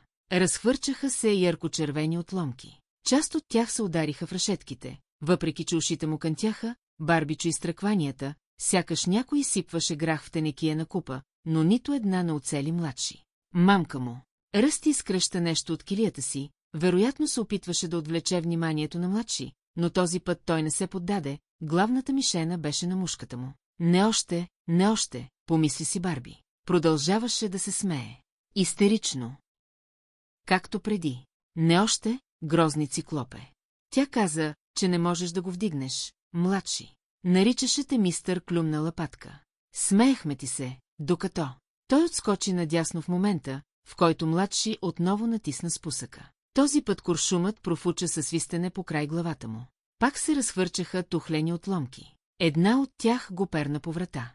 Хайде бе, младши, какво ти става? Много се ватбарската стреляш. Нещо си мръднал, а? Така поне разправяха Анджи и Франки. Барби направи лъжливо движение, след това се втурна към лявата част на килията. Младши изстреля 3 куршума. Остра миризма на барут изпълни тясното помещение. 2 от куршумите попаднаха в тухлената стена, а третият проби дъното на металната тоалетна чиния, която издаде кънтящ звук. Започна да блика вода. Барби се блъсна толкова силно страничната стена, че чак зъбите му изтракаха. Сега вече те пипнах, изпръхтя младши, но някъде дълбоко в прегрелия му мозък се зароди съмнение. Лявото му око беше сляпо, а дясното – просълзено. Виждаше не един, а 3 Барби. Стреля и пак пропусна. В центъра на възглавницата се появи малка черна дупка. Добре, че падна и спря да се щура насам натам. И добре, че се сетих да презаредя. Ти ме отрови, Барби. Барби нямаше представа какви ги дрънка болният, но въпреки това се съгласи веднага. Точно така, нещастни кожалък, отровихте. Младши мушна беретата между решетките и затвори сляпото си око, така останаха само 2 Барби. Езикът му беше приклещен между зъбите, по лицето му се стичаше кървава пот. Ха да видим сега къде ще бягаш. Барби не можеше да тича, но можеше да пълзи, и го направи. Насочи се право към младши. Следващият куршум профуча над главата му, разцепи дънките и долните му гащи и откъсна ивица кожа от задника му, предизвиквайки неприятно парене. Младши залитна и отстъпи назад. Коленете му се подгънаха, но той се хвана за решетките и така успя да предотврати падането. Не мърдай, шибаняко. Барби се извърна към леглото и започна опипом да търси ножа. Съвсем бе забравил за него. В гърба ли искаш да те гръмна? Попита младши. Добре, все ми е тази. Застреляй го. Изкръща ръсти. Застреляй го, застреляй го. Преди да проехти следващият изстрел, Барби си помисли. Мили Боже, Еварет, ти на чия страна си? 31. Джаки слезе по стълбите, следвана от Роми. Видя димната мъгла, която се стелеше около покритите с решетки лампи, и усети мириса на барут. Тогава Ръсти Еварет започна да вика. Застреляй го, застреляй го. Рени младши стоеше в дъното на коридора, до решетките на крайната килия, тази, която ченгетата понякога наричаха Риц. Бръщолевеше нещо на висок глас. Тя не се поколеба. Дори не каза на младши да вдигне ръце и да се обърне. Просто изстреля 2 куршума. Единият се заби в десния му бял дроб, другият прониза сърцето му. Младши умря веднага, още преди тялото му да се свлече на пода, а бузите му да се притиснат към 2 от вертикалните пречки на килията. Очите му се бяха забелили и лицето му приличаше на японска мъртвешка маска. Иззад свличащото се тяло се появи Дейл Барбара, който лежеше на леглото и стискаше в ръка старателно пазения нож. Така и не беше успял да го отвори. 32. Фреди Дентън сграбчи Хенри Морисън за рамото. Хенри си помисли, днес е направо не търпим този Дентън. Не че преди съм можел да го понасям. Дентън посочи. Защо онзи дърт глупак кълвърт влиза в участъка? Откъде да знам, по дяволите. Сопна му се Хенри и сграбчи Дони Барибо, който минаваше бегом покрай него, бръщолевейки някакви глупости за терористи. Не бягай! Изрева Хенри в лицето на Дони. Всичко свърши. Вече няма проблеми. Дони, който вече от 10 години подстригваше Хенри, като по време на всеки, Санс му разказваше едни и същи вицове, го изгледа така, сякаш го виждаше за пръв път. След това се отскубна и се затича към Ист Стрит, където се намираше фризьорският му салон. Явно се канеше да се скрие там. Тази вечер цивилните нямат работа в участъка, продължи Фреди Дентън. Мел Сиръл спухтеше до него. Ами защо не отидеш да хвърлиш едно око, убиецо? Извика Хенри. Вземи и този смотаняк с теб. Никаква полза няма от вас тук. Тя посегна към пистолета, оправда се Фреди. Щеше да му се наложи да изрича тези думи още много пъти. А и не исках да убивам. Исках само да я раня. На Хенри не му се говореше на тази тема. Отидете там и кажете на стареца да се маха. Можете и да проверите дали някой не се опитва да освободи затворниците, докато ние тук се щураме като обезглавени пилета. Нещо просветна в замаяните очи на Фреди Дентън. Затворниците. Мел, да тръгваме. Бяха изминали само 3 метра, когато Хенри изрева в мегафона си. И приберете пистолетите, идиоти такива. Фреди се подчини на командата, Мел също. Двамата пресякоха площадчето пред военния мемориал и скачиха стълбите, водещи към входа на участъка. Пистолетите им бяха прибрани в кобурите, което вероятно беше добре за дядото на Нори. 33. Навсякъде има кървища, помисли си Арни, също като Джаки. След като отдели смеяния си поглед от касапницата, той събра сили и тръгна напред. Съдържанието на чекмеджетата на бюрото се бе разпиляло. Сред разпръснатите вещи лежеше един червен пластмасов правоъгълник, който Арни се надяваше, че ще може да послужи на хората, намиращи се на долния етаж. Беше се навел да го вземе, казваше си, че не трябва да повръща и че тук е много по-добре, отколкото в долината Шао във Виетнам, когато някой зад него каза: "Леле, майчице!" Изправи се, кълвърт, бавно, ръцете зад тила. Но Фреди и Мел тепърва посягаха към пистолетите си, когато Роми се поляви на стълбишната площадка, беше дошъл да търси това, което Арни вече беше намерил. В ръцете си държеше бързозарядната пушка Black Shadow, която беше скрил в сейфа си. Веднага взе на мушка двете ченгета. "А вие, момчета, защо не влезете понавътре?" Каза: "Стойте един до друг. Рамо до рамо. Ако видя светлина помежду ви, ще стрелям. Изобщо не се шегувам." "Свали това нещо", извика Фреди. "Ние сме полицаи. Задници сте, това сте вие.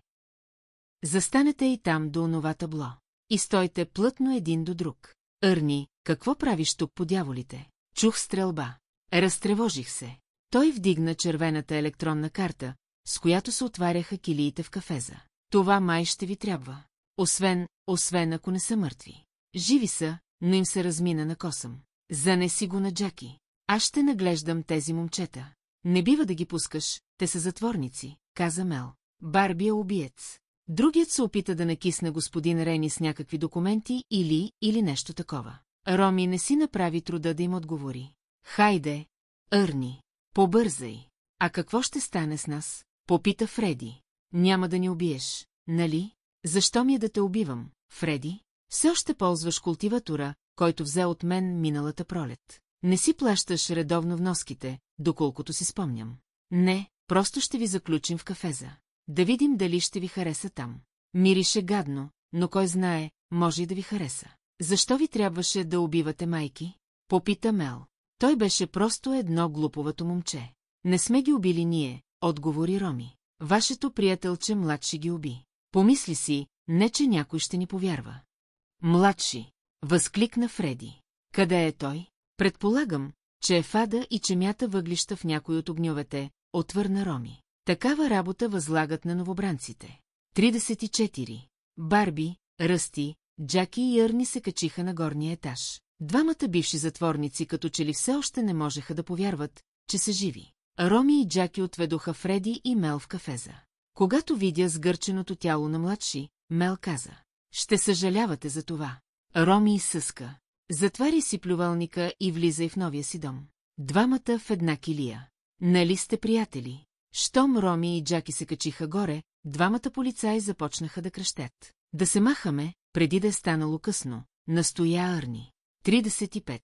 Щом излезе отвън, Ръсти погледна розовите звезди и си пое дълбоко въздух. Струваше му се, че въздухът хем смърди ужасно, хем ухае приятно. Обърна се към Барби.